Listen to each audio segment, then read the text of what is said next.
கோடை விடுமுறை தொடங்கியதும் ஆகாஷ், நிலா, கவின் மற்றும் தியா நால்வரும் துள்ளி குதித்து தாத்தா வீட்டிற்கு ஓடினார்கள். வாசலிலேயே கைகளை விரித்துக் கொண்டு புன்னகையோடு காத்திருந்த தாத்தாவை கண்டதும் அவர்களுக்கு பெரும் மகிழ்ச்சி. கிராமத்து வாசனையும் தாத்தாவின் அன்பும் அவர்களை வரவேற்றன. வெயில் அதிகமாக இருந்ததால் தாத்தா குழந்தைகளை தோப்பிற்கு அழைத்துச் சென்றார். அங்கேயே மரத்திலிருந்து பறித்த இளநீரை சீவி கொடுத்தார். கவினும் ஆகாஷும் முட்டி போட்டு அமர்ந்து அந்த இயற்கையான இனிப்பு நீரை ருசித்தனர்.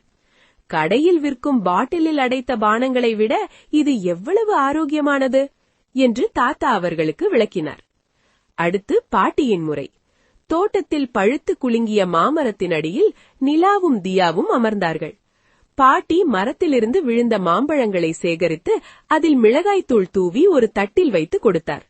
அந்த புளிப்பும் இனிப்பும் கலந்த சுவை குழந்தைகளின் நாவிற்கு பெரும் விருந்தாக அமைந்தது. மாலையில் பாட்டி மண்ணடுப்பில் சமைக்கத் தொடங்கினார். அந்த நெருப்பின் கதகதப்பில் 4 குழந்தைகளும் பாட்டியை சுற்றி அமர்ந்தார்கள். உணவை வீணாக்க கூடாது, சமைப்பவர்களுக்கு நன்றி சொல்ல வேண்டும் என்ற நல்ல பழக்கத்தை பாட்டி சமைத்துக் கொண்டே அவர்களுக்கு கற்றுக் கொடுத்தார். மறுநாள் காலை தாத்தா ஒரு பெரிய ஆலமரத்தடியில் குழந்தைகளை அமர வைத்தார். அந்த மரத்தின் விழுதுகளைப் போலவே நம் குடும்ப உறவுகளும் வலுவாக இருக்க வேண்டும் என்று சொல்லி வீர கதைகளையும் அறநெறி கதைகளையும் கூறினார். குழந்தைகள் வியப்புடன் அதை கேட்டு ரசித்தனர். சூரியன் மறையும் நேரத்தில் தாத்தா அவர்களை ஆற்றிற்கு அழைத்துச் சென்றார். ஆகாஷும் கவினும் தண்ணீரில் துள்ளி விளையாடினர். நிலாவும் தியாவும் ஆற்று மணலில் அழகான மணல் வீடுகளை கட்டி மகிழ்ந்தனர். இயற்கையோடு விளையாடுவது மனதிற்கு எவ்வளவு அமைதி தரும் என்பதை அவர்கள் உணர்ந்த தருணம் அது. இரவில் வானத்தில் முழு நிலவு பிரகாசித்தது.